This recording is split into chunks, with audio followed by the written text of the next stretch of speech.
ਸੋ ਵਿਦਿਆਰਥੀਓ स्वागत है ਤੁਹਾਡਾ ਦੁਬਾਰਾ ਇਸ ਵੀਡੀਓ ਦੇ ਵਿੱਚ। ਸਤਨਾਮ ਸਿੰਘ ਤੁਹਾਡਾ ਦੋਸਤ ਅਤੇ ਤੁਹਾਡਾ ਅਧਿਆਪਕ। ਸੋ ਸਭ ਤੋਂ ਪਹਿਲਾਂ ਚੈਨਲ ਨੂੰ ਸਬਸਕ੍ਰਾਈਬ ਜ਼ਰੂਰ ਕਰੋ। ਬੇਟਾ ਤੁਹਾਡੇ ਐਗਜ਼ਾਮ ਆ ਰਿਹਾ ਵਾ, ਸਿਰ ਦੇ ਉੱਤੇ ਹੀ ਹੈ। ਸੋ ਕੁਇਕ ਰਿਵੀਜ਼ਨ ਦੇ ਪੁਆਇੰਟ ਆਫ ਵਿਊ ਦੇ ਹਿਸਾਬ ਦੇ ਨਾਲ ਮੈਂ ਵੀਡੀਓ ਤਿਆਰ ਕਰ ਰਿਹਾ ਤਾਂ ਕਿ 10-12 ਮਿੰਟ ਦੇ ਵਿੱਚ ਤਿਆਰ ਹੋ ਜੇ। 15 ਮਿੰਟ ਵੱਧ ਤੋਂ ਵੱਧ ਲੱਗ ਜਾਣ, ਇਸ ਤੋਂ ਜ਼ਿਆਦਾ ਨਾ ਹੋ। ਇਸ ਲਈ ਅੰਗ ਸੰਗ ਕਹਾਣੀ ਤੁਹਾਡੇ ਸਾਹਮਣੇ ਹੈ, ਜਿਸ ਨੂੰ ਕਿ ਵਰਿਆਮ ਸਿੰਘ ਸੰਧੂ ਜੀ ਦੁਆਰਾ ਲਿਖਿਆ ਗਿਆ ਹੈ। ਵਰਿਆਮ ਸਿੰਘ ਸੰਧੂ ਬਾਰੇ ਮੈਂ ਦੱਸ ਦਵਾਂ ਕਿ ਉਹ ਹਮੇਸ਼ਾ ਹੀ ਛੋਟੇ ਤਬਕੇ ਦੇ ਜਿਹੜੇ ਲੋਕ ਆ ਉਹਨਾਂ ਦੀਆਂ ਤੰਗੀਆਂ ਤੋਸ਼ੀਆਂ ਜਿਹੜੀਆਂ ਉਹਨਾਂ ਦੀ ਪ੍ਰੋਬਲਮਸ ਹੁੰਦੀਆਂ ਨੇ, ਹਨਾ, ਜਿਵੇਂ ਛੋਟੇ ਕਿਸਾਨ ਨੇ ਉਹਨਾਂ ਦੀਆਂ ਤੰਗੀਆਂ ਤੋਸ਼ੀਆਂ ਦੇ ਬਾਰੇ ਗੱਲ ਕਰਦੇ ਨੇ ਉਹ, ਠੀਕ ਹੈ।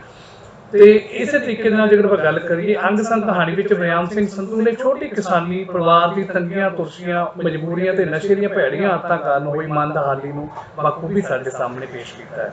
ਕਹਾਣੀ ਵਿੱਚ ਕਰਤਾਰ ਸਿੰਘ ਜਿਹੜਾ ਹੈਗਾ ਨਸ਼ਿਆਂ ਦਾ ਬਹੁਤ ਜ਼ਿਆਦਾ ਆਦੀ ਹੋ ਜਾਂਦਾ ਹੈ, ਜਿਸ ਕਾਰਨ ਉਸ ਨੂੰ ਆਪਣੀ ਜ਼ਿੰਦਗੀ ਵਿੱਚ ਛੋਟੀ ਉਮਰੇ ਹੀ ਹੱਥ ਧੋਣਾ ਪਿਆ ਸੀ। ਮਤਲਬ ਉਸ ਦੀ ਮੌਤ ਤੋਂ ਬਾਅਦ ਉਸ ਦਾ ਪੁੱਤਰ ਅਮਰੀਕ ਸਿੰਘ, ਜੋ ਕਿ ਸਰਕਾਰੀ ਨੌਕਰੀ ਕਰਦਾ ਬਟ ਚੌਥੇ ਦਰਜੇ ਦਾ ਕਰਮਚਾਰੀ ਹੈ, ਉਹਦੇ ਸਿਰ ਤੇ ਸਾਰੀ ਹੀ ਰਿਸਪੌਂਸਿਬਿਲਿਟੀਆਂ ਜਿਹੜੀਆਂ ਆ ਜਾਂਦੀਆਂ ਨੇ।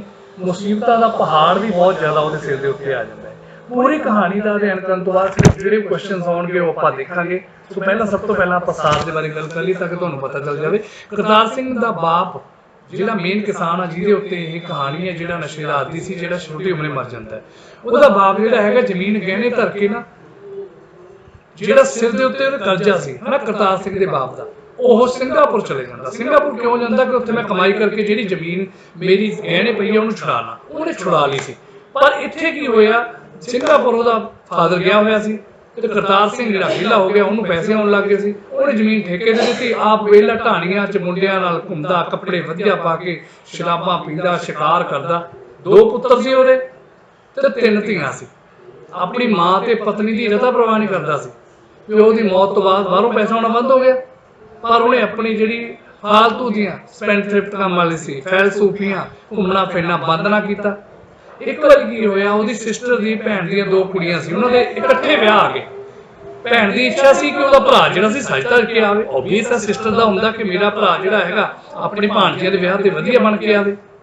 ਉਹਨੇ ਕੀ ਕੀਤਾ, ਆਪਣੀ ਪਤਨੀ ਨੂੰ ਕਿਹਾ ਕਿ ਜਿਹੜੇ ਗਹਿਣੇ ਆ, ਟੂਮਾ ਮਤਲਬ ਗਹਿਣੇ ਜਿਹੜੇ ਹੈਗੇ ਉਹ ਮੈਨੂੰ ਦੇ ਦੇ, ਪਰ ਉਹਨੇ ਦਿੱਤੇ ਨਹੀਂ। ਫਿਰ ਉਹਨੇ ਥਾਪੀਆਂ ਦੇ ਨਾਲ ਆਪਣੀ ਘਰਵਾਲੀ ਨੂੰ ਕੁੱਟਿਆ।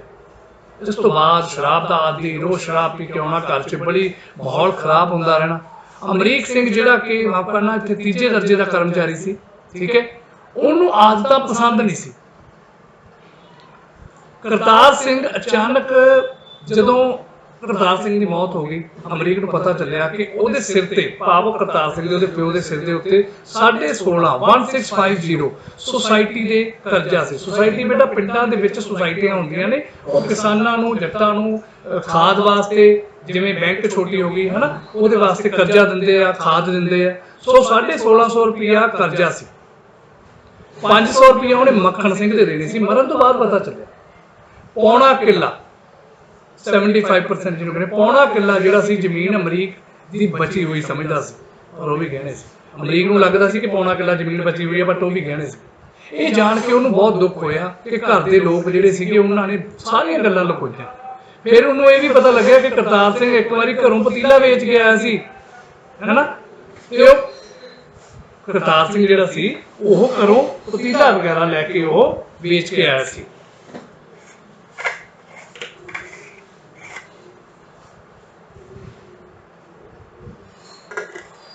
ਗਰਮੀ ਦੇ ਵਿੱਚ ਟਾਈਮ ਤੇ ਪਾਣੀ ਪੀਣਾ ਚਾਹੀਦਾ। ਤੁਸੀਂ ਵੀ ਪੀ ਲਓ ਜੇ ਨਹੀਂ ਪੀਤਾ ਤਾਂ। ਨਸ਼ੇ ਦਾ ਆਦੀ ਸੀ, ਫੀਮ, ਨਸ਼ੇ ਦੀ ਗੋਲੀ, ਨਸਵਾਰ ਵਗੈਰਾ ਲੈਂਦਾ ਸੀ। ਨਸਵਾਰ ਬੇਟਾ ਐ ਤੁਸੀਂ ਦੇਖਿਆ ਹੋਗਾ, ਪੁਰਾਣੇ ਬਜ਼ੁਰਗ ਜਿਹੜੇ ਨਸਵਾਰ ਸੁੰਘਦੇ ਉਹਨਾਂ ਛਿੱਕ ਆਉਂਦੀ, ਬਟ ਉਹ ਨਸ਼ਾ ਹੁੰਦਾ। ਬੀੜਾ ਉਹ ਵੀ ਲਾਉਂਦਾ ਸੀ ਗੱਬਰ ਸਿੰਘ ਵਾਲਾ, ਹੈ ਨਾ। ਅਮਰੀਕ ਸਿੰਘ ਨੂੰ ਬਹੁਤ ਜ਼ਿਆਦਾ ਦੁੱਖ ਹੋਇਆ ਇਸ ਚੀਜ਼ ਤੋਂ ਕਿ ਘਰਦਿਆਂ ਨੇ ਸਾਰੀਆਂ ਗੱਲਾਂ ਲੁਕੋਈਆਂ। ਦੁਖੀ ਹੋਏ ਅਮਰੀਕ ਸਿੰਘ ਨੇ ਹਿਸਾਬ ਨਾਲ ਕਿਹਾ, ਜੇਕਰ ਉਹ ਜਿਉਂਦਾ ਰਹਿੰਦਾ ਨਾ, ਜੇਕਰ ਉਹ ਜਿਉਂਦਾ ਰਹਿੰਦਾ ਤਾਂ ਰਹਿੰਦੀ 2 ਕਿੱਲੇ ਜ਼ਮੀਨ ਜਿਹੜੀ ਹੈਗੀ ਆ ਉਹ ਵੀ ਗਹਿਣੇ ਪੈ ਜਾਣੀ ਸੀ। ਮਹਿੰਦਰ ਸਿੰਘ ਦੇ ਸ਼ਬਦਾਂ ਵਿੱਚ ਪਿੱਛੇ, ਮਹਿੰਦਰ ਸਿੰਘ ਭਾਵ ਅਮਰੀਕ ਦਾ ਛੋਟਾ ਭਰਾ ਮਹਿੰਦਰ, ਕਹਿੰਦਾ ਪਿੱਛੇ ਰਹਿ ਜਾਣਾ ਸੀ ਠੁੰਠੁਣ ਗੋਪਾਲ। ਇਹ ਸੁਣ ਕੇ ਸਾਰੇ ਹੀ ਹੱਸਣ ਲੱਗ ਜਾਂਦੇ ਆ, ਭਾਵ ਇਹ ਉਸ ਰਾਤ ਦੀ ਗੱਲ ਹੈ ਜਿੱਦਣ ਖਤਮ ਹੋ ਜਾਂਦਾ। ਪਰਿਵਾਰ ਸ਼ਾਮ ਨੂੰ ਸੁੱਤੇ ਪਏ ਹੁੰਦੇ ਆ, ਸੋਚਦੇ ਆ, ਗੱਲਾਂ ਕਰਦੇ ਆ ਕਿ ਅੱਗੇ ਆਹ ਕੁਝ ਕਰਨਾ ਚਾਹੀਦਾ। ਜਿਵੇਂ ਪੁੱਤਰ ਜਿਹੜੇ ਹੈਗੇ ਆ ਬੈਠ ਕੇ ਗੱਲਾਂ ਕਰਦੇ ਨੇ, ਹਨਾ। ਉਹ ਕਹਿੰਦਾ ਜੇ ਜਿਉਂਦਾ ਰਹਿੰਦਾ ਤਾਂ ਉਹਨੇ ਵੀ ਵੇਚ ਦੇਣਾ ਸੀ, ਭਾਵ ਅੰਦਰੋਂ ਸਹਿਮਤ ਸੀ ਵੀ ਉਹ ਵਧੀਆ ਟਾਈਮ ਨਾਲ ਨਿਕਲ ਗਿਆ, ਠੀਕ ਹੈ। ਸੋ ਆਪਾਂ ਕੁਐਸਚਨ ਜਿਹੜੇ ਹੈਗੇ 2-3 ਕਿਤਾਬਾਂ ਤੋਂ ਲੈ ਕੇ ਆਏ ਆ। ਮੈਨੂੰ ਉਮੀਦ ਹੈ ਬੇਟਾ ਇਸ ਤੋਂ ਬਾਅਦ ਕੁਐਸਚਨ ਨਹੀਂ ਆਊਗਾ, ਔਰ 2 ਅੰਕ ਦਾ ਪ੍ਰਸ਼ਨ ਜਿਹੜਾ ਹੈਗਾ ਉਹ ਆਊਗਾ ਤੁਹਾਡੇ। ਆ ਦੇਖ ਲਓ ਕੁਐਸਚਨ ਨੰਬਰ 9 ਨੰਬਰ ਦੇ ਉੱਤੇ ਕੁਐਸਚਨ ਆਊਗਾ ਤੁਹਾਡਾ, ਤੁਹਾਡੇ ਕੁਐਸਚਨ ਦੇ ਵਿੱਚ, ਪ੍ਰਸ਼ਨ ਪੱਤਰ ਦੇ ਵਿੱਚ। ਪਹਿਲਾ ਪ੍ਰਸ਼ਨ ਹੈ, ਇਸ ਕਹਾਣੀ ਵਿੱਚ ਜਿਹੜੀ ਕਿਹੜੀ ਘਟਨਾ ਵਾਪਰੀ ਜਿਸ ਕਾਰਨ ਪੂਰਾ ਪਰਿਵਾਰ ਹਨੇਰੇ 'ਚ ਚੁੱਪ ਛਾਈ ਸੀ? ਬੇਟਾ ਉਹੀ ਕਰਤਾਰ ਸਿੰਘ ਦੀ ਡੈਥ ਹੋਈ ਸੀ। ਇਸ ਕਹਾਣੀ ਵਿੱਚ ਘਰ ਦੇ ਮੁਖੀ ਕਰਤਾਰ ਸਿੰਘ ਦੀ ਮੌਤ ਹੋ ਗਈ ਸੀ, ਜਿਸ ਕਰਕੇ ਹਨੇਰੇ ਵਾਤਾਵਰਣ ਵਿੱਚ ਚੁੱਪ ਛਾਈ ਹੋਈ ਸੀ। ਇਹ ਚੁੱਪ ਅਜਿਹੀ ਸੀ ਕਿ ਕਰਤਾਰ ਸਿੰਘ ਦੇ ਵੈਲ ਭਾਵ ਬੁਰੀਆਂ ਆਦਤਾਂ, ਵੈਲ ਮਤਲਬ ਬੁਰੀਆਂ ਆਦਤਾਂ ਕਰਕੇ ਘਰ ਉੱਜੜ ਪੁੱਜੜ ਗਿਆ ਸੀ। ਜ਼ਮੀਨ ਗਹਿਣੇ ਪੈ ਗਈ, ਪਰਿਵਾਰ ਕਰਜ਼ੇ ਦੇ ਭਾਰ ਥੱਲੇ ਦਬ ਗਿਆ। ਉਹਨਾਂ ਨੂੰ ਆਪਣੇ ਘਰ ਦੇ ਮੁਖੀ ਦੇ ਵੈਲਾਂ ਕਰਕੇ ਕਈ ਪ੍ਰਕਾਰ ਦੀਆਂ ਨਮੋਸ਼ੀਆਂ ਦਾ ਸਾਹਮਣਾ ਕਰਨਾ ਪੈ ਰਿਹਾ ਸੀ। ਇਸ ਕਰਕੇ ਉਦਾਸ ਸੀ, ਨਿਰਾਸ਼ ਸੀ, ਦੁਖੀ ਸੀ, ਜਿਸ ਕਰਕੇ ਘਰ ਵਿੱਚ ਹਨੇਰੇ ਵਾਤਾਵਰਣ ਵਿੱਚ ਚੁੱਪ ਪਸੀ। ਆਪ ਕਰਤਾਰ ਸਿੰਘ ਦੇ ਮਰਨ ਤੋਂ ਬਾਅਦ ਜਿਹੜਾ ਪੂਰਾ ਪਰਿਵਾਰ ਸੀ, ਜਦੋਂ ਉਹਨਾਂ ਨੂੰ ਪਤਾ ਲੱਗਿਆ, ਸਾਰਿਆਂ ਨੂੰ, ਅਮਰੀਕ ਸਿੰਘ ਨੂੰ ਵੀ ਤਾਂ ਬਾਅਦ 'ਚ ਪਤਾ ਲੱਗਿਆ, ਪਹਿਲਾਂ ਸਾਰਿਆਂ ਨੂੰ ਪਤਾ ਸੀ ਕਿ ਘਰ ਦੇ ਵਿੱਚ ਕੀ ਹਾਲਾਤ ਹੋਏ, ਕਿਵੇਂ ਜਿਹੜਾ ਸਾਰੀ ਜ਼ਮੀਨ ਗਹਿਣੇ ਪੈ ਗਈ, ਸਾਰਾ ਕੁਝ ਵਿਕ ਗਿਆ। ਉਹ ਨਿਰਾਸ਼ ਸੀ, ਦੁਖੀ ਸੀ ਕਿ ਉਹਨਾਂ ਦੇ ਉੱਤੇ ਕਿੰਨੀਆਂ ਜ਼ਿੰਮੇਵਾਰੀਆਂ ਆ ਗਈਆਂ। ਇਸ ਕਰਕੇ ਰਾਤ ਨੂੰ ਘਰ ਵਿੱਚ ਹਨੇਰੇ ਵਾਤਾਵਰਣ ਵਿੱਚ ਚੁੱਪ ਪਸਰੀ ਹੋਈ ਸੀ। ਸੁਸਾਇਟੀ ਦੇ ਇੰਸਪੈਕਟਰ ਨੇ ਅਮਰੀਕ ਸਿੰਘ ਨੂੰ ਕਿਸ ਗੱਲ ਦੀ ਰਿਆਇਤ ਦਿੱਤੀ? ਕੰਪਨਸੇਟ ਕੀਤਾ, ਰਿਆਇਤ ਦਿੱਤਾ, ਰਿਲੈਕਸੇਸ਼ਨ ਦਿੱਤੀ। ਬੇਟਾ ਜੀ, ਕਰਤਾਰ ਸਿੰਘ ਦੀ ਮੌਤ ਤੋਂ 8ਵੇਂ ਦਿਨ ਮਗਰੋਂ ਇੰਸਪੈਕਟਰ ਆ ਕੇ ਕਰਤਾਰ ਸਿੰਘ ਦੇ ਨਾਮ ਦੇ ਉੱਤੇ ਜਿਹੜਾ 1650 ਰੁਪਏ ਕਰਜ਼ਾ ਸੀ ਨਾ, ਉਹਦੇ ਬਾਰੇ ਦੱਸਿਆ ਉਹਨੇ ਕਿ ਅਮਰੀਕ ਸਿੰਘ ਨੂੰ ਕਿਹਾ ਕਿ ਤੂੰ ਉਹਦਾ ਪੁੱਤਰ ਹੈ, ਤੈਨੂੰ ਹੁਣ ਯਕਮੁਸ਼ਤ ਭਾਵ ਇੱਕੋ ਹੀ ਕਿਸ਼ਤ 'ਚ, ਯਕਮੁਸ਼ਤ ਭਾਵ ਇੱਕੋ ਹੀ ਕਿਸ਼ਤ 'ਚ ਜਮ੍ਹਾਂ ਕਰਾਉਣੇ ਪੈਣੇ ਆ। ਅਮਰੀਕ ਨੂੰ ਸਮਝ ਨਹੀਂ ਲੱਗੀ ਕਿ ਉਹ ਕੀ ਕਰੇ। ਹੋਇਆ ਕਿ ਚੱਲ ਸਰਕਾਰੀ ਮੁਲਾਜ਼ਮ ਹੈ, ਮੁਲਾਜ਼ਮ ਭਰਾ ਹੈ, ਇੰਸਪੈਕਟਰ ਤੋਂ ਕੁਝ ਮੋਹਲਤ ਮਿਲੀ, ਰਿਆਇਤ ਮੰਗੀ ਕਿ ਚੱਲ ਮੁਲਾਜ਼ਮ ਭਰਾ ਹੈ। ਇਸ ਨਾਤੇ ਅਮਰੀਕ ਸਿੰਘ ਨੂੰ ਸਿਰਫ ਇਹ ਰਿਆਇਤ ਮਿਲੀ ਕਿ ਇਹ ਰਕਮ ਜਿਹੜੀ ਹੈਗੀ ਆ ਉਹ 2 ਕਿਸ਼ਤਾਂ 'ਚ ਮੋੜ ਦੀ, 2 ਇੰਸਟਾਲਮੈਂਟ 'ਚ, ਔਰ ਪਹਿਲੀ ਕਿਸ਼ਤ ਜਿਹੜੀ ਹੈਗੀ ਆ 15 ਦਿਨ ਬਾਅਦ ਦੇਣੀ ਸ਼ੁਰੂ ਕਰਨੀ ਹੈ। ਕੀ ਰਿਆਇਤ ਦਿੱਤੀ? ਇੱਕ ਤਾਂ ਇਹ ਰਿਆਇਤ ਦਿੱਤੀ ਕਿ ਜਿਹੜੀ ਹੈਗੀ ਆ, ਪਹਿਲਾਂ ਉਹਨੇ ਆ ਕੇ ਕਿਹਾ ਯਕਮੁਸ਼ਤ ਭਾਵ ਇੱਕੋ ਕਿਸ਼ਤ ਜਮ੍ਹਾਂ ਕਰਾਉਣੀ ਪਈ, ਪਰ ਫਿਰ ਉਹਨੇ ਕਿਹਾ ਕਿ ਚੱਲ ਮੁਲਾਜ਼ਮ ਭਰਾ ਹੈ, 2 ਕਿਸ਼ਤਾਂ 'ਚ ਦੇ ਦੀ, ਪਹਿਲੀ ਕਿਸ਼ਤ ਆਉਣ ਵਾਲੇ 15 ਦਿਨ ਦੇ ਵਿੱਚ ਦੇ ਦੀ। ਨੈਕਸਟ ਕੁਐਸਚਨ ਹੈ, ਬਚਪਨ ਵਿੱਚ ਅਮਰੀਕ ਸਿੰਘ ਕਿਹੋ ਜਿਹੇ ਬਾਪ ਦੀ ਕਲਪਨਾ ਕਰਦੇ? ਅਮਰੀਕ ਭਾਵ ਵੱਡਾ ਪੁੱਤਰ ਜਿਹੜਾ 3 ਦਰਜੇ ਦਾ, 4ਥੇ ਦਰਜੇ ਦਾ ਕਰਮਚਾਰੀ ਦੱਸਿਆ ਗਿਆ। ਬਚਪਨ ਵਿੱਚ ਕਰਤਾਰ ਸਿੰਘ ਨੂੰ ਓਪਰੇ ਲੋਕ ਅਮਰੀਕ ਦਾ ਵੱਡਾ ਭਰਾ ਸਮਝਦੇ ਸਨ, ਭਾਵ ਪਿਓ ਪੁੱਤ ਨੂੰ ਪਿਓ ਪੁੱਤ ਨਹੀਂ ਸਮਝਦੇ ਸੀ। ਉਹਨੂੰ ਲੱਗਦਾ ਸੀ ਕਿ ਕਰਤਾਰ ਸਿੰਘ ਤੇ ਅਮਰੀਕ ਸਿੰਘ ਛੋਟੇ ਭਰਾ ਵੱਡੇ ਭਰਾ। ਜਿਹੜੀ ਗੱਲ ਅਮਰੀਕ ਨੂੰ ਚੰਗੀ ਨਹੀਂ ਲੱਗਦੀ ਸੀ, ਉਹ ਸੋਚਦਾ ਸੀ ਕਿ ਕਰਤਾਰ ਸਿੰਘ ਉਸਦਾ ਪਿਓ ਕਿਉਂ ਨਹੀਂ ਲੱਗਦਾ, ਭਰਾ ਕਿਉਂ ਲੱਗਦਾ। ਉਹ ਸੋਚਦਾ ਸੀ ਕਿ ਸਾਰੇ ਪਿਓਆਂ ਨੂੰ ਸਿਆਣੇ ਧੌਲੀ ਦਾੜੀ ਭਾਵ ਚਿੱਟੀ ਦਾੜੀ ਵਾਲੇ ਹੋਣਾ ਚਾਹੀਦਾ ਹੈ ਨਾ। ਉਹ ਕਈ ਸਾਲ ਉਡੀਕਦਾ ਰਿਹਾ ਕਿ ਉਸਦਾ ਪਿਓ ਬੁੱਢਾ ਹੋਵੇ ਤੇ ਉਹਦੀ ਦਾੜੀ ਵਿੱਚ ਧੌਲੇ ਆਉਣ। ਸਮਝ ਗਏ? ਅਮਰੀਕ ਸਿੰਘ ਇਹ ਚਾਹੁੰਦਾ ਸੀ ਕਿ ਉਹਦਾ ਪਿਤਾ ਚਿੱਟੀ ਦਾੜੀ ਵਾਲਾ ਹੋਵੇ, ਬੁੱਢਾ ਲੱਗੇ ਜਿਵੇਂ ਦੂਜਿਆਂ ਦੇ ਲੱਗਦੇ ਆ। ਕਰਤਾਰ ਸਿੰਘ ਦੇ ਛੋਟੀ ਉਮਰੇ ਤੁਰ ਜਾਣ ਦੇ ਕਾਰਨ ਬੇਟਾ ਪਹਿਲਾਂ ਹੀ ਦੱਸ ਚੁੱਕੇ ਆ। ਆਹ ਸਾਰੇ ਕਾਰਨ ਸੀਗੇ ਜਿਨ੍ਹਾਂ ਦੇ ਕਰਕੇ ਗੋਲੀਆਂ ਖਾਣੀਆਂ, ਨਸ਼ਵਾਰ ਹੋ ਗਏ, ਮੀੜਾ ਹੋ ਗਿਆ, ਅਫੀਮ ਹੋ ਗਈ, ਸ਼ਰਾਬ ਹੋ ਗਈ, ਰੈਗੂਲਰ ਜਿਹੜਾ ਹੈਗਾ ਉਹ ਖਾਣ ਪੀਣ ਨਾ ਕਰਨਾ, ਉਹਦੇ ਕਰਕੇ ਸਾਰਾ ਕੁਝ ਉਹਦਾ ਘਰ ਦਾ ਚਲਾ ਗਿਆ। ਅਮਰੀਕ ਦੇ ਦਾਦੇ ਨੇ ਗਹਿਣੇ ਪਈ ਆਪਣੀ ਪੈਲੀ ਕਿਵੇਂ ਛੁਡਾਈ? ਬੇਟਾ ਸਿੰਗਾਪੁਰ ਚਲੇ ਗਿਆ ਸੀ ਉਹ। ਅਮਰੀਕ ਦਾ ਦਾਦਾ ਕਰਜ਼ੇ ਹੇਠ ਦੱਬਿਆ ਹੋਇਆ ਸੀ, ਉਹਨੇ ਪੈਲੀ ਥੋੜੀ ਜ਼ਮੀਨ ਗਹਿਣੇ ਰੱਖੀ, ਜ਼ਮੀਨ ਨੂੰ ਬਚਾਉਣ ਦੇ ਲਈ ਸਿੰਗਾਪੁਰ ਗਿਆ, ਉੱਥੇ ਕੰਮ ਕੀਤਾ ਤੇ ਉਹਨੇ ਸਾਰੀ ਜ਼ਮੀਨ ਛੁਡਾ ਲਈ। ਕਰਤਾਰ ਸਿੰਘ ਆਪਣੀ ਭੈਣ ਦੀਆਂ ਕੁੜੀਆਂ ਦੇ ਵਿਆਹ ਦੀ ਚਿੱਠੀ ਆਉਣ ਤੇ ਕਿਉਂ ਖਿਜਿਆ ਰਹਿੰਦਾ? ਕਿਉਂਕਿ ਉਹਨੂੰ ਪੈਸੇ ਚਾਹੀਦੇ ਸੀ ਉੱਥੇ ਜਾਣ ਲਈ। ਉਹਦੀ ਸਿਸਟਰ ਨੇ ਕਿਹਾ ਸੀ ਕਿ ਵਧੀਆ ਰੱਜ ਪੁੱਜ ਕੇ ਆਈ, ਐਨ ਢੋਲ ਢਮੱਕੇ ਦੇ ਨਾਲ ਆਈ। ਫਿਰ ਜਦੋਂ ਉਹਨੇ ਗਹਿਣੇ ਮੰਗੇ ਆਪਣੀ ਵਾਈਫ ਤੋਂ, ਉਹਨੇ ਦੇਣ ਤੋਂ ਮਨਾ ਕਰ ਦਿੱਤਾ ਤੇ ਉਹਨੇ ਕੁੱਟਿਆ ਵੀ ਸੀ। ਸੋ ਇੱਥੇ ਕੀ ਕਿਹਾ? ਕਰਤਾਰ ਸਿੰਘ ਆਪਣੀ ਭੈਣ ਦੀਆਂ ਕੁੜੀਆਂ ਦੇ ਵਿਆਹ ਵਿੱਚ ਚਿੱਠੀ ਆਉਣ ਤੇ ਖਿਜਿਆ ਇਸ ਕਰਕੇ ਰਹਿੰਦਾ ਸੀ ਕਿ ਦੋਹਾਂ ਕੁੜੀਆਂ ਦੇ ਵਿਆਹ ਇਕੱਠੇ ਆ ਗਏ ਸੀ, ਇਕੱਲੇ ਭਰਾ ਨੂੰ ਬਣ ਕੇ ਆਉਣ ਦੇ ਲਈ ਕਿਹਾ ਸੀ। ਉਸਨੇ ਲਿਖਿਆ ਸੀ ਕਿ ਕੁੜੀਆਂ ਕਿਹੜੀਆਂ ਰੋਜ਼-ਰੋਜ਼ ਵਿਆਹ ਨਹੀਂ ਆਉਂਦੀਆਂ ਨੇ, ਹਨਾ। ਕਰਤਾਰ ਸਿੰਘ ਉਸਦੇ ਪਿਓ ਦੇ ਥਾਂ ਵੀ ਸੀ, ਕਿਉਂਕਿ ਪਿਓ ਤਾਂ ਹੈ ਨਹੀਂ ਸੀ, ਸਿੰਗਾਪੁਰ ਵਾਲਾ, ਡੈਥ ਹੋ ਗਈ ਸੀ ਉਹਦੀ। ਕਰਤਾਰ ਸਿੰਘ ਨੇ ਇਹਨਾਂ ਵਿਆਹਾਂ ਦਾ ਖਰਚਾ ਸ਼ਾਹਾਂ ਤੋਂ ਪੁੱਛਿਆ, ਪਰ ਸ਼ਾਹ ਨੇ ਕਰਜ਼ਾ ਦੇਣ ਤੋਂ ਮਨਾ ਕਰ ਦਿੱਤਾ। ਜਗੀਰ ਕੌਰ ਤੋਂ ਟੂਮਾਂ ਮੰਗੀਆਂ, ਪਰ ਉਹ ਵੀ ਇਸ ਲਈ ਤਿਆਰ ਨਹੀਂ ਸੀ, ਇਸ ਕਰਕੇ ਉਹ ਖਿਜਿਆ ਰਹਿੰਦਾ ਸੀ। ਪੌਣਾ ਕਿੱਲਾ ਤਾਂ ਪਿਛਲੇ ਸਾਲ ਦਾ ਗਹਿਣੇ ਪਿਆ। ਜਗੀਰ ਕੌਰ ਨੇ ਇਹ ਸ਼ਬਦ ਕਿਉਂ ਕਹੇ? ਬੇਟਾ ਇਹ ਆਫਟਰ ਡੈਥ ਜਦੋਂ ਅਮਰੀਕ ਸਿੰਘ ਪੁੱਛਦਾ ਹੁੰਦਾ, ਜਗੀਰ ਕੌਰ ਨੇ ਸ਼ਬਦ ਇਸ ਲਈ ਕਹੇ ਕਿਉਂਕਿ ਅਮਰੀਕ ਸਿੰਘ ਇਸ ਪੌਣੇ ਕਿੱਲੇ ਵਿੱਚ, ਉਹਨੂੰ ਲੱਗਦਾ ਸੀ ਨਾ ਪੌਣਾ ਕਿੱਲਾ ਜਿਹੜਾ ਜ਼ਮੀਨ ਪਈ ਹੈ, ਇੱਥੇ ਜਿਹੜਾ ਛੋਟਾ ਭਰਾ ਮਹਿੰਦਰ ਆ ਉਹ ਖੇਤੀ ਕਰਿਆ ਕਰੂਗਾ, ਪੱਠੇ ਬੀਜ ਲੂਗਾ, ਹਨਾ, ਮੱਝਾਂ ਵਾਸਤੇ। ਜਦੋਂ ਇਹ ਸ਼ਬਦ ਜਗੀਰ ਕੌਰ ਨੇ ਭਾਵ ਉਹਦੀ ਮਾਂ ਨੇ ਸੁਣੇ ਤਾਂ ਉਹਨੇ ਕਿਹਾ ਕਿ ਪੁੱਤਰ ਇਹ ਪੌਣਾ ਕਿੱਲਾ ਤਾਂ ਪਿਛਲੇ ਸਾਲ ਹੀ ਉਹਨੇ ਜਿਹੜਾ ਹੈਗਾ ਗਹਿਣੇ ਕਰ ਦਿੱਤਾ ਸੀ, ਜਦੋਂ ਸਿਸਟਰ ਦੇ ਇਕੱਠ ਦੇ ਉੱਤੇ, ਭਾਵ ਜਦੋਂ ਉਹਦੀ ਸਿਸਟਰ ਦੀ ਸੱਸ ਦਾ ਭੋਗ ਸੀਗਾ ਉਹਦੇ ਇਕੱਠ ਤੇ ਗਿਆ ਸੀ, ਉਦੋਂ ਗਹਿਣੇ ਕਰਕੇ ਗਿਆ ਸੀ। ਅਮਰੀਕ ਸਿੰਘ ਨੂੰ ਘਰਦਿਆਂ ਤੇ ਕਿਹੜੀ ਗੱਲ ਦਾ ਗੁੱਸਾ ਸੀ? ਪਹਿਲੇ ਦੱਸਤਾ ਸਾਰ ਚ ਕਿ ਉਹਨੇ ਉਹਨਾਂ ਦੀਆਂ ਜਿਹੜੀਆਂ ਗੱਲਾਂ ਸੀ ਪਿਓ ਦੀਆਂ, ਉਹ ਇੰਨੀਆਂ ਗੱਲਾਂ ਲੁਕੋ ਕੇ ਰੱਖੀਆਂ ਸੀ ਜਿਸ ਕਰਕੇ ਉਹਨਾਂ ਨੂੰ ਗੁੱਸਾ ਆ ਰਿਹਾ ਸੀ। ਕਰਤਾਰ ਸਿੰਘ ਦਾ ਪਾਤਰ ਚਿੱਤਰਨ ਕਰੋ ਬੇਟਾ। ਜੇਕਰ ਤਾਂ ਇਹ 4 ਨੰਬਰ ਦਾ ਹੁੰਦਾ ਤਾਂ ਆਪਾਂ ਇਹਨੂੰ ਪੁਆਇੰਟਾਂ 'ਚ ਲਿਖਦੇ, ਤੁਸੀਂ ਇਹਨੂੰ ਪੈਰੇ 'ਚ ਲਿਖ ਦਿਓ।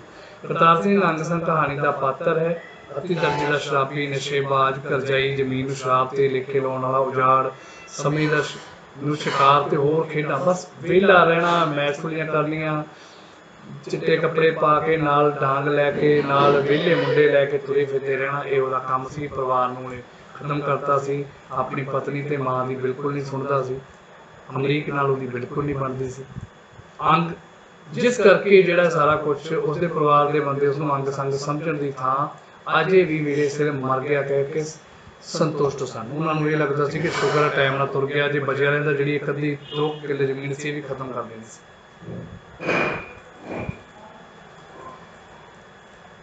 ਆ ਜਿਹੜੀ ਮੈਂ ਤੁਹਾਨੂੰ ਪਹਿਲਾਂ ਚੀਜ਼ ਦੱਸੀ ਹੈ ਕਿ ਇਹਦੇ ਵਿੱਚ ਕਿਹੜੀ ਗੱਲ ਜਿਹੜੀ ਦੱਸੀ ਗਈ ਹੈ ਕਿ ਛੋਟੇ ਕਿਸਾਨ ਜਿਹੜੇ ਹੈਗੇ ਉਹਨਾਂ ਦੀ ਤੰਗੀ ਤੁਸੀਂ ਦੱਸੀ ਹੈ, ਮਜਬੂਰੀ, ਨਸ਼ੇ ਦੀ ਆਦਤ ਵਿੱਚ ਕਿਵੇਂ ਜਿਹੜੀ ਮੰਦਹਾਲੀ ਹੋਈ ਹੈ। ਇਸ ਕਹਾਣੀ ਵਿੱਚ ਕਰਤਾਰ ਸਿੰਘ ਨਸ਼ਿਆਂ ਦਾ ਆਦੀ ਦਿਖਾਇਆ ਗਿਆ, ਜਿਹਨੇ ਆਪਣੀ ਜ਼ਿੰਦਗੀ ਵਿੱਚ ਛੋਟੀ ਉਮਰੇ ਹੀ ਖਤਮ ਹੋ ਗਿਆ ਸੀ। ਉਸ ਦੀ ਮੌਤ ਤੋਂ ਬਾਅਦ ਅਮਰੀਕ ਭਰਾ ਉਹਦੇ ਪੁੱਤਰ ਨੂੰ ਪਤਾ ਚੱਲਦਾ ਹੈ, ਜਿਹੜਾ ਸਰਕਾਰੀ ਨੌਕਰੀ ਕਰਦਾ ਹੈ, ਕਿ ਉਹਦੇ ਸਿਰ ਤੇ ਬਹੁਤ ਵੱਡੀਆਂ ਜ਼ਿੰਮੇਵਾਰੀਆਂ ਆ ਚੁੱਕੀਆਂ ਨੇ। ਸੋ ਆਹ ਪ੍ਰਸ਼ਨ ਨਮੋਸ਼ੀ ਕਿਉਂ ਸੀ ਰਿਪੀਟਡ ਹੈ, ਆਹ ਵਾਲਾ। ਇਸ ਕਰਤਾਰ ਸਿੰਘ ਇਸ ਹੱਦ ਤੱਕ ਨਸ਼ੇੜੀ ਬਣ ਗਿਆ ਸੀ ਕਿ ਲੋਕ 100 ਗੱਲਾਂ ਕਰਦੇ ਸੀ। ਉਹ ਹਰ ਇਸ ਤਰ੍ਹਾਂ ਦਾ ਨਸ਼ਾ ਕਰਦਾ ਸੀ ਕਿ ਜਿਹੜਾ ਕਿ ਸ਼ਰਾਬ ਪੀ ਕੇ ਕਦੇ ਮੋੜ ਤੇ ਡਿੱਗਿਆ ਹੁੰਦਾ ਸੀ, ਕਦੇ ਇਸ ਮੋੜ ਤੇ। ਨਾਲ ਹੀ ਉਹ ਲੋਕਾਂ ਦੇ ਘਰਾਂ ਚੋਂ ਚੋਰੀ ਕਰਕੇ ਜਾਂ ਆਪਣੇ ਭਾਂਡੇ ਚੋਰੀ ਕਰਕੇ ਵੇਚਣ ਲੱਗ ਗਿਆ ਸੀ ਤੇ ਪਰਿਵਾਰ ਜਿਹੜਾ ਸੀ ਬੇਇੱਜ਼ਤੀ ਮਹਿਸੂਸ ਕਰਦਾ ਸੀ, ਨਮੋਸ਼ੀ ਮਹਿਸੂਸ ਕਰਦਾ ਸੀ। ਇੱਕ ਇਹ ਵੀ ਗੱਲ ਨੋਟ ਵਿੱਚ ਐਡ ਕਰ ਦੇਣਾ ਕਿ ਉਹਨੇ ਸਾਰਾ ਕੁਝ ਜਿਹੜਾ ਸੀ ਵੇਚ ਦਿੱਤਾ ਸੀ। ਉਹ ਟਾਈਮ ਤੇ ਨਾ ਮਰਦਾ ਤਾਂ ਜਿਹੜੀ 2 ਕਿੱਲੇ ਸੀ ਬਚੇ ਉਹ ਵੀ ਖਤਮ ਹੋ ਜਾਣੇ ਸੀ। ਅਮਰੀਕ ਸਿੰਘ ਤੋਂ ਸੁਸਾਇਟੀ ਦੇ ਇੰਸਪੈਕਟਰ ਨੇ ਕਿੰਨੇ ਪੈਸੇ ਮੰਗੇ? ਰਿਪੀਟਡ ਕੁਐਸਚਨ ਹੈ। 1650 ਰੁਪਏ ਵਾਲਾ ਕੰਮ ਹੈ ਜਿਹੜਾ। ਨੈਕਸਟ ਕੁਐਸਚਨ ਵੀ ਰਿਪੀਟਡ ਹੈ।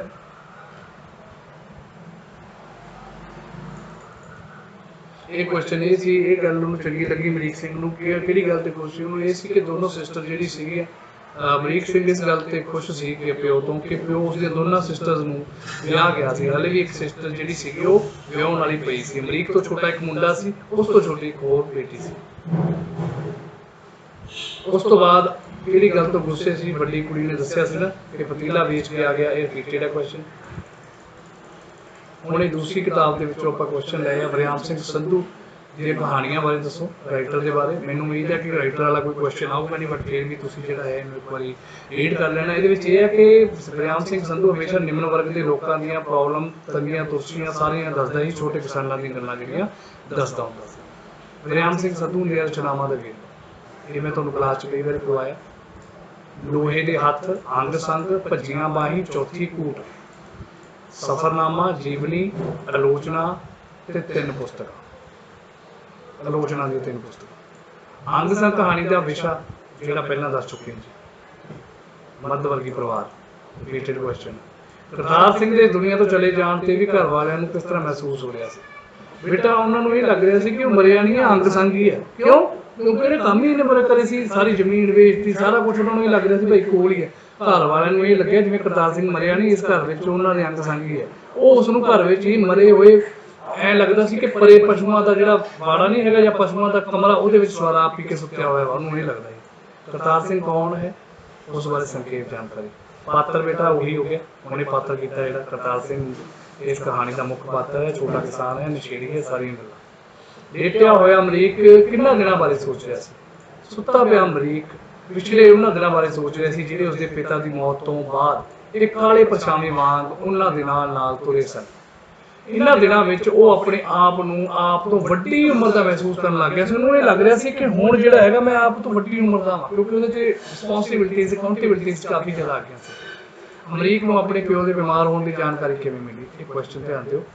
ਉਹ ਇੱਕ ਸਰਕਾਰੀ ਮੁਲਾਜ਼ਮ ਸੀ। ਪਿਓ ਦੇ ਬਿਮਾਰ ਹੋਣ ਦਾ ਅਮਰੀਕ ਸਿੰਘ ਦਾ ਭਰਾ ਜਿਹੜਾ ਸੀ ਮਹਿੰਦਰ, ਉਹ ਉੱਥੇ ਜਾ ਕੇ ਦੱਸਿਆ ਸੀ, ਲੈਣ ਗਿਆ ਸੀ ਆਪਣੇ ਭਰਾ ਨੂੰ। ਉਸ ਤੋਂ ਹੀ ਉਸਨੂੰ ਸਾਰੀ ਜਾਣਕਾਰੀ ਮਿਲੀ ਕਿ ਕਿਵੇਂ ਬੇਹੋਸ਼ ਹੋ ਗਿਆ, ਸ਼ਰਾਬ ਪੀਤੀ ਸੀ। ਫਿਰ ਉਸਨੂੰ ਪਿੰਡ ਦੇ ਡਾਕਟਰ ਨੇ ਜਵਾਬ ਦਿੱਤਾ, ਫਿਰ ਸ਼ਹਿਰ ਦੇ ਵਿੱਚ ਲੈ ਕੇ ਗਏ। ਪਿੰਡ ਦੇ ਡਾਕਟਰ ਦੇ ਜਵਾਬ ਦੇਣ ਤੇ ਕਰਤਾਰ ਸਿੰਘ ਨੂੰ ਕਿੱਥੇ ਲੈ ਕੇ ਜਾਇਆ ਗਿਆ? ਪਿੰਡ ਦੇ ਡਾਕਟਰ ਦੇ ਜਵਾਬ ਦੇਣ ਤੇ ਕਰਤਾਰ ਸਿੰਘ ਨੂੰ ਟੈਕਸੀ ਕਰਕੇ ਸ਼ਹਿਰ ਦੇ ਹਸਪਤਾਲ ਲਿਜਾਇਆ ਗਿਆ, ਪਰ ਉਹ ਬਚ ਨਹੀਂ ਸਕਿਆ। ਦੂਜੇ ਦਿਨ ਸ਼ਾਮ ਨੂੰ ਹੀ ਉਸ ਦੀ ਲਾਸ਼ ਪਿੰਡ ਲੈ ਕੇ ਆ ਗਏ। ਕਰਤਾਰ ਸਿੰਘ ਦੀ ਲਾਸ਼ ਪਿੰਡ ਆਉਣ ਤੇ ਪਰਿਵਾਰ ਨੇ ਕੀ ਬੀਤੀ ਪਰਿਵਾਰ ਤੇ? ਕਰਤਾਰ ਸਿੰਘ ਦੀ ਲਾਸ਼ ਪਿੰਡ ਤੇ ਆਉਣ ਤੇ ਪਰਿਵਾਰ ਤਾਹਾਂ ਮਾਰ ਰਿਹਾ ਸੀ, ਲੋਕ ਇਕੱਠੇ ਹੋ ਗਏ ਸੀ। ਸਾਰੀ ਰਾਤ ਉਹਨਾਂ ਨੇ ਰੋਂਦਿਆਂ ਗੁਜ਼ਰੀ। ਉਹਨਾਂ ਦੀਆਂ ਬੇਟੀਆਂ ਜਿਹੜੀਆਂ ਸੀ ਉਹ ਵੀ ਘਰ ਆ ਗਈਆਂ ਸੀ, ਉਹ ਵੀ ਰੋ ਰਹੀਆਂ ਸੀ। ਕਰਤਾਰ ਸਿੰਘ ਦੀ ਮੌਤ ਤੇ ਅਫਸੋਸ ਕਰਨ ਲਈ ਆਏ ਲੋਕ ਅਮਰੀਕ ਨੂੰ ਹੌਸਲਾ ਦਿੰਦੇ ਹੋਏ ਕੀ ਕਹਿ ਰਹੇ ਸਨ? ਮੇਨ ਕੁਐਸਚਨਸ ਨੇ। ਉਹ ਹੌਸਲਾ ਦਿੰਦੇ ਹੋਏ ਕਹਿ ਰਹੇ ਸਨ ਕਿ ਅਮਰੀਕ ਸਿੰਘ ਨੂੰ ਹੌਸਲਾ ਦਿੰਦੇ ਸੀ, ਕਹਿੰਦੇ ਸੀ ਕਿ ਜੋ ਆਇਆ ਹੈ ਉਹਨੇ ਜਾਣਾ ਹੀ ਹੈ ਭਾਈ, ਇਹ ਦੁਨੀਆ ਤਾਂ ਚਲਦੀ ਸਰਾਂ ਹੈ। ਸਰਾਂ ਮਤਲਬ ਜਿਹੜੀ ਧਰਮਸ਼ਾਲ ਕਹਿ ਦੋ ਜਾਂ ਜਿੱਥੇ 1-2 ਦਿਨ ਰਹਿੰਦਾ ਬੰਦਾ। ਉਹ ਕਹਿੰਦੇ ਨੇ ਕਿ ਕਰਤਾਰ ਸਿੰਘ ਦੇ ਨਸ਼ੇ ਨੇ ਹੀ ਉਸ ਨੂੰ ਲੈ ਲਿਆ, ਖਤਮ ਕਰ ਲਿਆ। ਉਂਝ ਉਸ ਦੀ ਜਾਨ ਦੀ ਉਮਰ ਨਹੀਂ ਸੀ। ਉਹ ਅਮਰੀਕ ਸਿੰਘ ਨੂੰ ਮਰਦ ਬਣ ਕੇ ਪਰਿਵਾਰ ਦੀ ਜ਼ਿੰਮੇਵਾਰੀ ਸੰਭਾਲਣ ਦੀ ਗੱਲ ਕਰ ਰਹੇ ਸੀ। ਉਹ ਕਹਿ ਰਹੇ ਸੀ ਕਿ ਜਿਹੜਾ ਆਇਆ ਉਹਨੇ ਜਾਣਾ ਹੀ ਹੈ, ਸਲਾਮ ਆ, 2 ਦਿਨ ਦਾ ਜ਼ਿੰਦਗੀ ਹੈ, ਪਰ ਤੂੰ ਹੁਣ ਮਰਦ ਬਣ ਕੇ ਪੂਰੇ ਪਰਿਵਾਰ ਦੀ ਜਿਹੜੀ ਜ਼ਿੰਦਗੀ ਹੈਗੀ ਆ ਉਹਨੂੰ ਸੰਭਾਲ, ਉਹਨੂੰ ਖਤਮ ਨਾ ਕਰ। ਮਹਿੰਦਰ ਸਿੰਘ ਦਾ ਧਿਆਨ ਖੇਤੀ ਦੀ ਥਾਂ ਕਿਸ ਪਾਸੇ ਵੱਲ ਸੀ? ਜਿਹੜਾ ਅਮਰੀਕ ਦਾ ਜਿਹੜਾ ਛੋਟਾ ਭਰਾ ਸੀ ਮਹਿੰਦਰ, ਉਹ ਸਹੀ ਨਹੀਂ ਸੀ, ਭਾਵ ਉਹ ਜ਼ਿੰਮੇਵਾਰ ਜਿਹਾ ਨਹੀਂ ਸੀ। ਉਹਦਾ ਧਿਆਨ ਕੀ ਸੀ? ਕਬੂਤਰਾਂ ਵੱਲ। ਪਸ਼ੂ ਧੁੱਪੇ ਸੜਦੇ ਰਹਿੰਦੇ ਸੀ, ਉਹ ਹਜ਼ਾਰੀ ਟੁੰਡੇ ਦੇ ਕੋਠੇ ਤੇ ਕਬੂਤਰਾਂ ਵੱਲ ਸਮਾਨ ਦਿੰਦੇ। ਕਬੂਤਰਾਂ ਦਾ ਸ਼ੌਕੀਨ ਸੀ ਉਹ, ਖੇਤੀਬਾੜੀ ਵੱਲ ਨਹੀਂ ਜਾਣਦਾ ਸੀ, ਉਹ ਧਿਆਨ ਨਹੀਂ ਦਿੰਦਾ ਸੀ। ਉਹ ਹਜ਼ਾਰੀ ਟੁੰਡੇ ਦੇ ਕੋਠੇ ਦੇ ਉੱਤੇ ਨਾ ਬਸ ਹਮੇਸ਼ਾ ਕਬੂਤਰਬਾਜ਼ ਹੈ। ਜਿਹੜੇ ਕਬੂਤਰਬਾਜ਼ ਹੁੰਦੇ ਆ ਤੁਸੀਂ ਦੇਖੋ ਐਂ ਹੀ ਦੇਖਦੇ ਰਹਿਣਗੇ। ਅਮਰੀਕ ਨੂੰ ਆਪਣਾ ਆਪ ਵੀ ਆਪਣੇ ਪਿਓ ਦੀ ਮੌਤ ਦਾ ਇੱਕ ਦਿਨ ਕਿਉਂ ਲੱਗਾ? ਅਮਰੀਕ ਸੋਚਦਾ ਸੀ ਕਿ ਜੇਕਰ ਉਹ ਅੰਦਰੋਂ ਅੰਦਰੀ ਆਪਣੇ ਪਿਓ ਤੋਂ ਦੂਰ ਨਾ ਹੁੰਦਾ ਤਾਂ ਉਸ ਨੂੰ ਪਿਆਰ ਨਾਲ ਸਮਝਾਉਂਦਾ ਤਾਂ ਹੋ ਸਕਦਾ ਸੀ ਕਿ ਉਹ ਨਸ਼ਿਆਂ ਦੀ ਸਾਧ ਤੱਕ ਵਰਤਨ ਨਾ ਕਰਦੇ। ਇਸ ਲਈ ਉਹ ਆਪਣੇ ਆਪ ਨੂੰ ਵੀ ਪਿਓ ਦੀ ਮੌਤ ਦਾ ਕਾਰਨ ਸਮਝੇ, ਕਿਉਂਕਿ ਉਹ ਆਪਣੇ ਪਿਓ ਨੂੰ ਚੰਗਾ ਨਹੀਂ ਸਮਝਦਾ ਸੀ, ਉਹਦੇ ਨਾਲ ਰਹਿੰਦਾ ਨਹੀਂ ਸੀ, ਨਾਲ ਗੱਲ ਹੀ ਨਹੀਂ ਕਰਦਾ ਸੀ। ਅਮਰੀਕ ਸਿੰਘ ਸਿਰਫ ਕੀ ਕਰਦਾ ਸੀ, ਤਨਖਾਹ ਜਿਹੜੀ ਆਉਂਦੀ ਸੀ ਉਹਦਾ ਕੁਝ ਹਿੱਸਾ ਆਪਣੀ ਮਾਂ ਨੂੰ ਭੇਜ ਦਿੰਦਾ ਸੀ। ਬਸ ਇਹ ਉਹਨੂੰ ਲੱਗਦਾ ਸੀ ਮੇਰੀ ਡਿਊਟੀ ਹੈ। ਅਮਰੀਕ ਨੂੰ ਕਿਸ ਤਰ੍ਹਾਂ ਦੇ ਪਿਓ ਪੁੱਤਾਂ ਦਾ ਖਿਆਲ ਆਇਆ? ਇਹ ਬੇਟਾ ਰਿਪੀਟਡ ਕੁਐਸਚਨ ਹੈ। ਕਰਤਾਰ ਸਿੰਘ ਕਿਸ ਦੇ ਸਿਰ ਤੇ ਐਸ਼ ਲੈਂਦਾ ਰਿਹਾ? ਕਰਤਾਰ ਸਿੰਘ ਆਪਣੇ ਪਿਓ ਦੇ ਸਿਰ ਤੇ ਐਸ਼ ਲੈਂਦਾ ਰਿਹਾ, ਜਿਹੜਾ ਸਿੰਗਾਪੁਰ ਸੀ, ਉੱਥੋਂ ਪੈਸੇ ਭਰਦਾ ਸੀ। ਇਹ ਮਾਮਲੇ ਤੇ ਜ਼ਮੀਨ ਨਹੀਂ ਰੱਖਦਾ ਸੀ, ਆਪ ਫੈਲਸੂਫੀਆਂ ਕਰਦਾ ਸੀ, ਵਧੀਆ ਕੱਪੜੇ ਪਾਉਂਦਾ ਸੀ, ਘੁੰਮਦਾ ਸੀ, ਸ਼ਿਕਾਰ ਕਰਦਾ ਸੀ, ਕਹਾਣੀਆਂ ਦੇ ਵਿੱਚ ਬੇਟਾ ਤੋਇਆ ਫਿਰਦਾ ਰਹਿੰਦਾ ਸੀ। ਜਦ ਅਮਰੀਕ ਦਾ ਦਾਦਾ ਆਖਰੀ ਵਾਰ ਸਿੰਗਾਪੁਰੋਂ ਆਇਆ ਤਾਂ ਉਸਨੇ ਕਰਤਾਰ ਸਿੰਘ ਨੂੰ ਕੀ ਕਿਹਾ? ਤਾਂ ਉਹਨੇ ਕਰਤਾਰ ਸਿੰਘ ਨੂੰ ਕਿਹਾ ਸੀ ਕਿ ਕਾਕਾ, ਜਦ ਵੀ ਆਉਣਾ ਸੋਚਦਾ ਹਾਂ ਕਿ ਤੇਰੇ ਨਾਲ ਦਿਲ ਦੀ ਗੱਲ ਕਰੇ, ਪਰ ਉਹ ਕਿਤੇ ਵਿਹਲੇ ਸੋਫੀ ਹਾਲਤ ਵਿੱਚ ਮੈਨੂੰ ਨਹੀਂ ਮਿਲਦਾ। ਉਹਦਾ ਦਾਦਾ ਇਹ ਕਹਿੰਦਾ ਸੀ, ਜਦੋਂ ਆਖਰੀ ਵਾਰ ਆਇਆ ਉਹਨੇ ਕਿਹਾ ਕਰਤਾਰ ਨੂੰ ਕਿ ਕਾਕਾ ਮੈਂ ਸੋਚਦਾ ਤੇਰੇ ਨਾਲ ਗੱਲ ਕਰਾਂ, ਪਰ ਤੂੰ ਕਦੇ ਵੀ ਮੈਨੂੰ ਸੋਫੀ ਹਾਲਤ ਦੇ ਵਿੱਚ ਨਹੀਂ ਮਿਲਦਾ। ਸੋ ਨੈਕਸਟ ਹੈ, ਅਮਰੀਕ ਦੀ ਦਾਦੀ ਅਨੁਸਾਰ ਅਮਰੀਕ ਦੀ ਮਾਂ ਨੇ ਕਰਤਾਰ ਸਿੰਘ ਨੂੰ ਕਿਵੇਂ ਵਿਗਾੜਿਆ? ਅਮਰੀਕ ਦੀ ਦਾਦੀ ਕਹਿੰਦੀ ਸੀ ਕਿ ਤੇਰੀ ਮਾਂ ਨੇ ਹੀ ਇਹ ਵਿਗਾੜਿਆ। ਕਿਉਂ? ਕਿਉਂਕਿ ਉਹਨੂੰ ਇਹ ਲੱਗਦਾ ਸੀ ਕਿ ਕਰਤਾਰ ਨੂੰ ਆਉਂਦੀ ਗਰਮ ਪ੍ਰਸ਼ਾਦੇ ਖਵਾਉਂਦੀ ਸੀ, ਉਹਨੇ ਵਿਗਾੜਿਆ ਇਹਨੂੰ। ਉਹ ਉਸ ਨੂੰ ਕਹਿੰਦੀ ਸੀ ਕਿ ਕਰਤਾਰ ਸਿੰਘ ਜਦ ਵੀ ਆਵੇ ਇਹਨੂੰ ਠੰਡਾ ਖਾਣੇ ਦਿਆ ਕਰ ਤੇ ਮੱਥੇ ਤੇ ਠੰਡਾ ਖਾਣਾ ਦਿਆ ਕਰ, ਇਹਨੂੰ ਇੰਨਾ ਚੌੜ ਨਾ ਕਰਿਆ ਕਰ। ਸੋ ਇਹਨੂੰ ਇੰਨਾ ਮਤਲਬ ਕਿ ਤਵੱਜੋ ਨਾ ਦੇਵੇ, ਉਹੀ ਵਿਗਾੜਿਆ ਇਹਨੂੰ। ਕਰਤਾਰ ਸਿੰਘ ਨੇ ਆਪਣੀ ਪਤਨੀ ਜਗੀਰ ਕੌਰ ਨੂੰ ਕਿਉਂ ਕੁੱਟਿਆ? Repeated question. ਗਹਿਣੇ ਮੰਗਦਾ ਸੀ। ਜਗੀਰ ਕੌਰ ਨੇ ਹਰੀਕੇ ਦਰਿਆ ਵਿੱਚ ਡੁੱਬ ਕੇ ਮਰਨ ਬਾਰੇ। ਬੇਟਾ ਹਰੀਕੇ ਪੱਤਣ ਹਰੀਕੇ ਦਾ ਦਰਿਆ ਵਾ। ਜਿਸ ਦਿਨ ਉਸਦੇ ਪਤੀ ਨੇ ਉਸਨੂੰ ਥਾਪੀਆਂ ਨਾਲ ਕੁੱਟਿਆ ਸੀ ਨਾ, ਤਾਂ ਅਮਰੀਕ ਦੀ ਮਦਰ ਨੇ ਕਿਹਾ ਸੀ ਕਿ ਮੈਂ ਹਰੀਕੇ ਦਰਿਆ ਵਿੱਚ ਡੁੱਬ ਕੇ ਮਰ ਜਾਵਾਂ। ਤਾਂ ਅਮਰੀਕ ਦੇ ਦਿਲ ਦਿਮਾਗ ਦੇ ਉੱਤੇ ਗੱਲ ਹਮੇਸ਼ਾ ਹੀ ਰਹਿੰਦੀ ਸੀ ਕਿ ਕਿਤੇ ਉਹਦੀ ਮਦਰ ਜਿਹੜੀ ਉੱਥੇ ਜਾ ਕੇ ਡੁੱਬ ਕੇ ਨਾ ਮਰ ਜਾਵੇ। ਇਹ ਉਦੋਂ ਕੁੱਟਿਆ ਸੀ ਜਦੋਂ ਉਹ ਗਹਿਣੇ ਮੰਗਦਾ ਸੀ। ਅਮਰੀਕ ਦੇ ਮਨ ਵਿੱਚ ਮਾਂ ਦੇ ਕਹੇ ਹੋਏ ਕਿਹੜੇ ਸ਼ਬਦ ਵਾਰ-ਵਾਰ ਗੂੰਜ ਰਹੇ ਸੀ? ਉਹੀ ਸ਼ਬਦ ਕਿ ਹਰੀਕੇ ਨਹਿਰ ਦੇ ਵਿੱਚ ਮਰ ਜਾਣਾ। ਇਹ ਉਦੋਂ ਹੋਏ ਸੀ ਜਿੱਦਣ ਉਹਨੂੰ ਥਾਪੀ ਨਾਲ ਕੁੱਟਿਆ ਸੀ। ਕਰਤਾਰ ਸਿੰਘ ਨਸ਼ੇ ਦੀ ਹਾਲਤ ਵਿੱਚ ਸੀ, ਗਹਿਣੇ ਮੰਗ ਰਿਹਾ ਸੀ ਸਿਸਟਰ ਦੇ ਬੇਟੀਆਂ ਦੇ ਵਿਆਹ ਦੇ ਵਿੱਚ ਜਾਣ ਦੇ ਲਈ। ਕਰਤਾਰ ਸਿੰਘ ਦੀ ਭੈਣ ਦੀਆਂ ਕੁੜੀਆਂ ਦੇ ਵਿਆਹ ਤੇ ਜਾਣ ਲਈ ਪੈਸੇ ਦਾ ਪ੍ਰਬੰਧ ਕਿਵੇਂ ਹੋਇਆ? ਪਹਿਲਾਂ ਉਹਨੇ ਸ਼ਾਹਾਂ ਤੋਂ ਮੰਗੇ, ਉਹਨਾਂ ਨੇ ਮਨਾ ਕਰ ਦਿੱਤਾ। ਫਿਰ ਆਪਣੀ ਪਤਨੀ ਤੋਂ ਗਹਿਣੇ ਮੰਗੇ, ਉਹਨਾਂ ਨੇ ਮਨਾ ਕਰ ਦਿੱਤਾ। ਫਿਰ ਉਹਨੇ ਕੀ ਕੀਤਾ? 2 ਕਿੱਲੇ ਜ਼ਮੀਨ ਗਹਿਣੇ ਧਰੀ ਅਤੇ ਪੈਸਿਆਂ ਦਾ ਅਰੇਂਜਮੈਂਟ ਕੀਤਾ। ਕਰਤਾਰ ਸਿੰਘ ਘਰ ਹਰ ਵੇਲੇ ਕਿਹੜਾ ਮਾਹੌਲ ਬਣਿਆ ਰਹਿੰਦਾ? ਓਬਵੀਅਸ ਹੈ, ਕਰਤਾਰ ਸਿੰਘ ਨਸ਼ਿਆਂ ਦਾ ਆਦੀ ਹੋਣ ਕਰਕੇ ਕੁਝ ਸਾਲਾਂ 'ਚ ਬੁੱਢਾ ਹੋ ਗਿਆ। ਹਰ ਵੇਲੇ ਖਿਜਿਆ ਰਹਿੰਦਾ, ਗੁੱਸੇ 'ਚ ਰਹਿੰਦਾ, ਹਰ ਵੇਲੇ ਘਰ ਦੇ ਵਿੱਚ ਲੜਾਈ ਵਾਲਾ ਮਾਹੌਲ ਬਣਿਆ ਰਹਿੰਦਾ ਸੀ। ਕਰਤਾਰ ਦੀ ਵੱਡੀ ਬੇਟੀ ਬਾਂਸੋ ਦਾ ਸਾਕ ਸਹੁਰਿਆਂ ਵੱਲੋਂ ਕਿਉਂ ਟੁੱਟ ਗਿਆ? ਕਿਉਂਕਿ ਲੋਕ ਇਹ ਸੋਚਦੇ ਸੀ ਕਿ ਇਹਦਾ ਪਿਓ ਤਾਂ ਨਸ਼ੇੜੀ ਹੈ, ਅਸੀਂ ਇਹਦੇ ਘਰੇ ਜਿਹੜੀ ਹੈਗੀ ਭੰਗ ਭੁੱਜਦੀ ਹੈ, ਇਹਨਾਂ ਦਾ ਇਸੇ ਕਰਕੇ ਵੱਡੀ ਬੇਟੀ ਦਾ ਰਿਸ਼ਤਾ ਟੁੱਟ ਗਿਆ ਸੀ ਕਿਉਂਕਿ ਲੋਕ ਇਹ ਕਹਿੰਦੇ ਸੀ ਕਿ ਸਹੁਰੇ ਵਾਲੇ ਕਹਿੰਦੇ ਕਿ ਇਹਦਾ ਪਿਓ ਤਾਂ ਅਮਲੀ ਹੈ। ਸੋ ਜਦ ਅਮਰੀਕ ਨੇ ਕਿ ਮਾਂ ਨੂੰ ਕਿਹਾ ਕਿ ਉਹਨਾਂ ਤੋਂ ਸਭ ਕੁਝ ਲਗਾਉਂਦੀ ਰਹੀ ਤਾਂ ਉਹਨੇ ਕੀ ਜਵਾਬ ਦਿੱਤਾ? ਤਾਂ ਮਾਂ ਨੇ ਕਿਹਾ ਕਿ ਕੁਝ ਵੀ ਨਹੀਂ ਲਗਾਉਂਦੀ ਰਹੀ। ਅਮਰੀਕ ਨੇ ਤਾਂ ਘਰ ਦਾ ਖੇੜਾ, ਭਾਵ ਤੂੰ ਤਾਂ ਆਪ ਘਰ ਦਾ ਖੇੜਾ ਛੱਡਿਆ ਸੀ। ਉਸਦਾ ਪਿਓ ਮਨਮਰਜ਼ੀਆਂ ਕਰਦਾ ਸੀ, ਉਸਦਾ ਅਮਲ ਇੰਨਾ ਜ਼ਿਆਦਾ ਹੋ ਗਿਆ ਸੀ ਕਿ ਇਸ ਲਈ ਉਹ ਅਮਰੀਕ ਜਿਹੜਾ ਸੀ ਅਣਜਾਣ ਬਣਿਆ ਹੋਇਆ ਸੀ। ਇੱਥੇ ਬੇਟਾ ਮਾਂ ਕਹਿਣਾ ਚਾਹੁੰਦੀ ਹੈ ਆਪਣੇ ਪੁੱਤਰ ਨੂੰ ਕਿ ਮੈਂ ਤੈਨੂੰ ਸਾਰਾ ਕੁਝ ਨਹੀਂ ਲੁਕੋਇਆ, ਤੈਨੂੰ ਪਤਾ ਸੀ, ਪਰ ਤੂੰ ਜਾਣ ਬੁੱਝ ਕੇ ਅਵੇਸਲਾ ਸੀ, ਤੂੰ ਤਾਂ ਘਰ ਦੀ ਸਾਰੀ ਨਹੀਂ ਲੈਂਦਾ, ਸਿਰਫ ਪੈਸੇ ਘੱਲ ਦਿੰਦਾ ਸੀ। ਚੈਂਚਲ ਦੀ ਹੱਟੀ ਵਿੱਚ ਵੜ ਕੇ ਕਰਤਾਰ ਸਿੰਘ ਕੀ ਕਰਦਾ ਸੀ?